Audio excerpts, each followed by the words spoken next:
গলার আওয়াজ দেখছেন? ক্ষমতায় যদি যায় এদেশে টিকতে পারবো? গলার আওয়াজ তো সত্য কথা বলি দেখে গলার আওয়াজটা বড়। আপনারা তো পকেটে চুরির টাকা আছে বলে গলার আওয়াজটা ঠান্ডা, কারণ মাথাটা ঠান্ডা।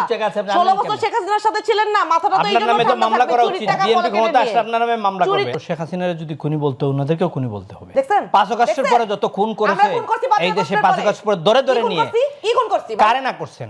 4বার জাতীয় পার্টির অফিসে গিয়ে মানুষ খুন করছেন। এখানে কে ভিতরে জলে মরছে? জাতীয় পার্টির অফিসে যখন হামলা হয়েছে আমরা যাই জাতীয় পার্টির অফিসে? একদম না।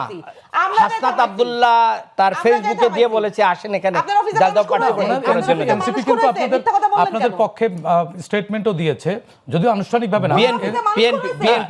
বিএনপি বলেছে, বিএনপি মিথ্যাচার করতেছে এখানে। নাই কথা বলেন না, খামোকা মিথ্যাচার শব্দটা আপনি বললেন না। আপনারা এই দেশে যা করেছেন, খুন করতে বলতে হবে এখানে।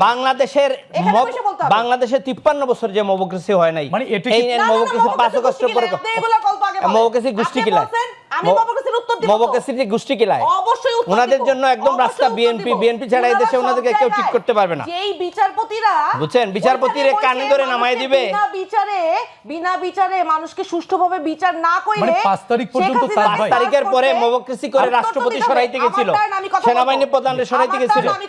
এরপরে আমরা আপনার কাছ থেকে শুনবো, আপনার কাছ থেকে এখন যে পর্যায়ে গেছে এখন আর হচ্ছে না তো। এখন আর ওনাকে স্পেস দিলে আমার স্পেসে থাকবে না। আপনার কাছ থেকে শুনবো। আমি কথা বলতে পারবো না, উনি কথা বলবেন, ওনার ক্ষমতা বেশি। আমি এখন ছোট করে বলেন। শেখ হাসিনার আমলে টাকাগুলো পকেটে আছে না, ক্ষমতা বেশি তো কথা বলার অধিকারও বেশি। না প্লিজ আপনি বলুন।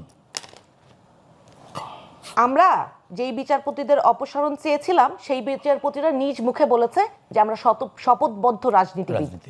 তারা কি ন্যায় বিচার করেছে? বিএনপির ভাইরা যখন জেল খেটেছে তখন যারা জামিনের জন্য গিয়েছে জামিন দিয়েছে, অন্যায়ভাবে মিথ্যা মামলায় তাদেরকে জেল খাটতে হয় নাই? তারা লেজিটিমাইজ করেছে, জেল খাটতে হয় নাই? বিনা বিচারে জামাত বিএনপির নেতাদেরকে জেল খাটতে হয় নাই? সেই সময় এই বিচারপতিরা কি ন্যায় বিচার করছে? আমার নামে 4টা মামলা করছে। আমার নামে 4টা মামলা। আপনার নামে 40টা মামলা দেওয়া উচিত, কারণ আপনি খুনের দোষর, শুধু দোষর না। আমার আওয়ামী লীগের পরে আপনি এইখানে স্বাধীন বাংলাদেশে বসে আমাদেরকে বলেন খুনি, আমাদেরকে বলেন খুনি। একেবারে ছোট্ট করে মবক্রেসি এইটা উনাদের বানানো। গলার আওয়াজ দেখছেন? ক্ষমতায় যদি যায় এদেশে টিকতে পারবো? গলার আওয়াজ তো সত্য কথা বলি দেখে গলার আওয়াজটা বড়। আপনারা তো পকেটে চুরির টাকা আছে বলে গলার আওয়াজটা ঠান্ডা, কারণ মাথাটা ঠান্ডা। 16 বছর শেখ হাসিনার সাথে ছিলেন না, মাথাটা তো এইজন্য ঠান্ডা। মামলা করা উচিত, বিএনপি ক্ষমতা আসলে আপনার নামে মামলা করবে। আমরা ছোট্ট একটি বিদেশে থেকে ফিরে গেলাম। দর্শক আর কেবল প্রশ্নগুলো সহজ নিচ্ছি, ছোট্ট বিরতি, আমাদের সঙ্গেই থাকুন। এই মুহূর্তেও বিভিন্ন জায়গায় শেখ হাসিনার দুঃখে কান্দে। তারা এক ধরনের অপরাধী, তারা 15 বছর দুঃশাসনকে এক ধরনের লেজিটিমেসি দিয়েছে, কিন্তু আপনারা কাইন্দা বলে আমারেও ডাকে নাই, তাদেরকেও ডাকে নাই, আমাদেরকেও নির্বাচন করতে দিতে চাইতেছে না, তাদেরকেও ছাড়া নির্বাচন হইলে নির্বাচন সুষ্ঠু হবে না। তারা যখন অন্যদেরকে ছাড়া নির্বাচনের এই আমিডামি নির্বাচন করছিল, তখন কি তারা জনগণের সামনে এসে বলছিল যে আওয়ামী লীগের এই কাজ আমরা সমর্থন করি না? তারা তো সুযোগ সুবিধা ভোগ করছিল। তারা সুযোগ সুবিধা ভোগ করে নিজেরা আরামে আয়েসে দিন কাটাইছে, আর যতগুলো টাকা বাংলাদেশ থেকে লুট হয়েছে সেই টাকার খোঁজ নিলে তাদের পকেটেও বাইর হবে না। ওনারাও তো আবার অভিযোগ করছে যে ওনাদেরকে বাইরে রেখে আপনারাও একটা আমিডামি নির্বাচন করতে চাচ্ছেন এই নির্বাচনকে। শুনেন, এই বাংলাদেশে এই এত বছর পরে এই প্রথম সমস্ত রাজনৈতিক দল নির্বাচনে অংশগ্রহণ করছে, কেউ কারো পেটে ঢুকে যাচ্ছে না। হ্যাঁ, কোন কোন দল আপনারা তো ঢুকে গেছেন, আপনাদের এনসিপি তো আরেকটি দলের পেটের মধ্যে ঢুকে গেছেন, সেই অভিযোগও আছে। এখন বললে আরো অনেককে অ্যাটাক করতে হবে, অ্যাটাক করতে চাই না কিন্তু বলতে হবে। না, আমরা কাউকে অ্যাটাক করব না, কিন্তু ফ্যাক্ট তো ফাইন্ড করতে হবে। এই প্রথম বাংলাদেশে সমস্ত রাজনৈতিক দলের অংশগ্রহণে নির্বাচন হচ্ছে এবং যে যার প্রতীকে নির্বাচন করছে। কোন কোন রাজনৈতিক দল ছোট, তারা যখন জোট করেছে নির্বাচনী জোট, তখন যেহেতু তাদের প্রতীক এবং তাদের রাজনৈতিক অবস্থান নিয়ে তারা স্ট্রং বিলিভ হয়তো করতে পারে না বলে তারা একটা বড় রাজনৈতিক দলের প্রতীকে নির্বাচন করার জন্য তারা মার্জ হয়েছে। এইটাকে আমি ক্রিটিক্যালিও দেখতে পারি, আবার তাদের জন্য ভালো হয়েছে বলে খুশিও হতে পারি। রাজনীতির জন্য ভালো কিছু দেখেন, কিন্তু দল বিলুপ্ত করে এটা আমি তো বললাম তো, আমি তো গুড সাইন মনে করেন আপনি? না, আমি তাহলে রাজনীতি কই থাকলো? অবশ্যই আমি এইটাকে গুড সাইন মনে করি না যে একটা রাজনৈতিক দল তাদের নিজস্ব স্বকীয়তা, নিজস্ব রাজনীতি বাদ দিয়ে নিজের রাজনৈতিক ব্যানার গুটিয়ে পরিচয় গোপন করে। আমি এখন এখানে একজনের নাম স্পেসিফিক্যালি বলবো। হ্যাঁ, সবার জন্য আমার এত দুঃখ লাগে না। আমার ববি হাজ্জাজ ভাইয়ের জন্য আমার লিটারালি আমার ভীষণ ভীষণ দুঃখ লাগছে। ওনারও তো আপনাদের জন্য দুঃখ লাগে। হ্যাঁ, না না, আমাদের জন্য অনেকের দুঃখ লাগা উচিত, কারণ আমরা তো অভ্যুত্থানের অংশগ্রহণ করেছিলাম, নেতৃত্ব দিয়েছিলাম, আমাদের জন্য অনেক দুঃখ লাগা উচিত সবার। নাসিরউদ্দিন পাটোয়ারি বলেছেন মুনাফিকের দল জামাত, ইট ইজ অন রেকর্ড।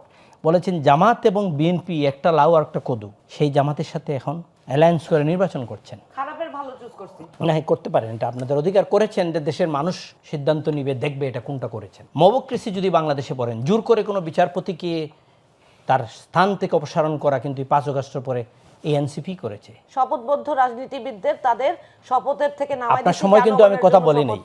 না না, অসুবিধা নেই, আপনার ভালো হয় আপনি আমার সময় কথা না বলেন, আপনি নোট রাখেন। আপনি বাংলাদেশের রাজনীতিতে এই যে কালচার শুরু করে গিয়েছেন মবক্রেসির, এটার জন্য কিন্তু এনসিপিকে একদিন প্রাইস পে করতে হবে এবং এদের নামের সাথে আপনার মানুষ জড়িয়ে দিবে যে মবক্রেসি পার্টি। আপনি মবক্রেসি করে আপনি ভালো করলেন না, আপনাকে আইন আছেন, আইনের কাছে চলে দিতে হবে না, আপনার গলায় জুতা পরাই দিয়ে আমরা পিটাইয়ে পুলিশের কাছে দিব। রাষ্ট্র যখন ব্যর্থ হয় ডেমোক্রেসি রক্ষা করতে, তাইলে আপনি মেনে নিলেন, এই রাষ্ট্র ব্যর্থ সরকার এবং বিগত রিজিমে তো ব্যর্থ হয়েছে রাষ্ট্র। তাইলে আপনি সরকার 8 তারিখের পরে আপনি সরকার তো বসেই দিয়েছেন। 8 তারিখের পরের কথা, 8 তারিখের পরে তো আপনি সরকার আপনারাই বসিয়ে দিয়েছেন। তার মানে 8 তারিখ পর্যন্ত যা হয়েছে সব সঠিক। তাহলে অভ্যুত্থান সরকার করে ফেলতেন। ওকে, আপনি সংবিধান বাদ দিয়ে একটা নতুন অভ্যুত্থানের সরকার করে ফেলতেন, তখন আপনাদের লেজিটিমেসি সব কিছু হয়ে যেত।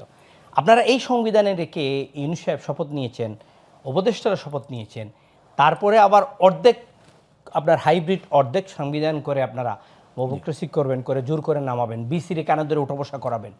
এই উত্তরগুলা এই জাতি কখন নেবে? উনি বলেছেন শেষ দিন পর্যন্ত আওয়ামী লীগের আমরা সমর্থন দিয়ে গেছি, এটা সঠিক না।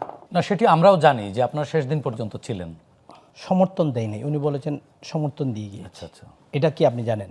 আপনারা কি মিডিয়াতে কখনো বলেছেন যে আপনারা এটা অসমর্থন করছেন? আজ পর্যন্ত আপনাদের দল থেকে বিবৃতি আসে, দুঃখ লাগে ভাই, কষ্ট লাগে। আজ পর্যন্ত শেখ হাসিনার দুঃখে ওনাদের জিএম কাদের সেই প্রতিবাদ আমরাও করি। হুমায়ুনুর আপনার কাছ থেকে শুনবো। 14 জুলাই যখন জামাতকে নিষিদ্ধ করা হলো রাজনৈতিক নির্দেশনায়, প্রজ্ঞাপন দিয়ে, ওইখানে কিন্তু 14 দল ছিল, আর আওয়ামী লীগ ছিল, জাতীয় পার্টি ওখানে ছিল না। জাতীয় পার্টি চেয়ারম্যান জিএম কাদের বলেছেন, আমরা কোনো রাজনৈতিক দলকে এক্সিকিউটিভ অর্ডারে নির্দেশনা দিয়ে বন্ধ করার পক্ষে নয়। বক্তব্য দিয়ে সৈয়দপুরে এয়ারপোর্টে নেমেও এই বক্তব্যটা দিয়েছেন। এই আন্দোলনের পক্ষে জিএম কাদের বক্তব্য অজস্র আছে, যে উনি বলেছেন না, ছাত্রদের ন্যায্য আন্দোলন সুন্দর করে বসে কথা বলে এটা সমাধান করার প্রয়োজন। এইটাদের পক্ষে আমাদের সমর্থন যে না, তার প্রমাণ হলো আমাদের ছাত্র সমাজের যে সভাপতি ছিল মামুন, যে ছেলেটা আজকে জামাতে যোগদান করে জামাতে চলে গেছে, জামাতিরা ওনারা নিছে, বক্তব্য দিছে কালকে, আপনি রংপুরে দেখেছেন যে ছেলেটা মামুন, এটা কি আমাদের ছাত্র সমাজ সভাপতি ছিল। এই আন্দোলনে শরিক হয়ে পানি পর্যন্ত দিয়েছে, নিজস্ব দল নিয়ে আপনার আন্দোলন করেছে। আরিফ নামে আমাদের একটি ছেলে 14 দিন জেল কেটেছে আপনাদের রংপুরে, আমাদের এই আন্দোলনের পক্ষে ছাত্রদের জন্য। আমরা শেষ দিন পর্যন্ত কখনো সরকারের পক্ষে ছিলাম না, এই কথাটা ঠিক না। আমরা এই সরকারের সাথে ইলেকশন করেছি, যেটা আপনার 14তে আপনি ধরতে পারবেন, 24টা ধরতে পারবেন, 18টা ধরতে পারবেন না, কারণ 18তে বিএনপি ডক্টর কামালের জামাতে ছিল, ডক্টর কামালের নেতৃত্বে বিএনপি ছিল, সবাই অংশগ্রহণ করেছেন। আমাদের এই 14র জন্য আপনি প্রশ্ন করতে পারেন, নিশ্চয়ই এটা প্রশ্ন করার প্রয়োজন, এবং আমি মনে করি ছোট করে বলতে হবে। আমার আরো একটু প্রশ্ন আছে আপনাদের দুজনের কাছে। দ্বিতীয় হলো, আমার এই যে হুমায়রা বলছেন যে এই দলটাদের নিয়ে এই দলটা কী ধরনের ফেসিবাদকে সহযোগিতা করেছে। আমি যদি নির্বাচন করে এই সরকারের সাথে থাকি, বর্তমান নির্বাচন কমিশন এবং সরকার নিয়েই তো আগামী দিনে আর একটা প্রশ্ন তৈরি হচ্ছে। বর্তমান নির্বাচন যে সরকার বসেছে, বলেছে যে আমরা নিয়োগ করতে ছাত্রদের, সেই ছাত্ররা গিয়ে কিন্তু জাতীয় পার্টির অফিস 4 বার পুড়তে চেষ্টা করেছে। সেই ছাত্ররা এখনও চেষ্টা করছে জাতীয় পার্টির মিছিলে, নির্বাচনী মিছিলগুলো বন্ধ করার জন্য, নির্বাচন থেকে এখনও সরানোর জন্য গিয়ে আপনার নির্বাচন কমিশনের করছে, চিঠি দিচ্ছে যে জাতীয় পার্টিকে বাদ দিতে হবে নির্বাচন থেকে।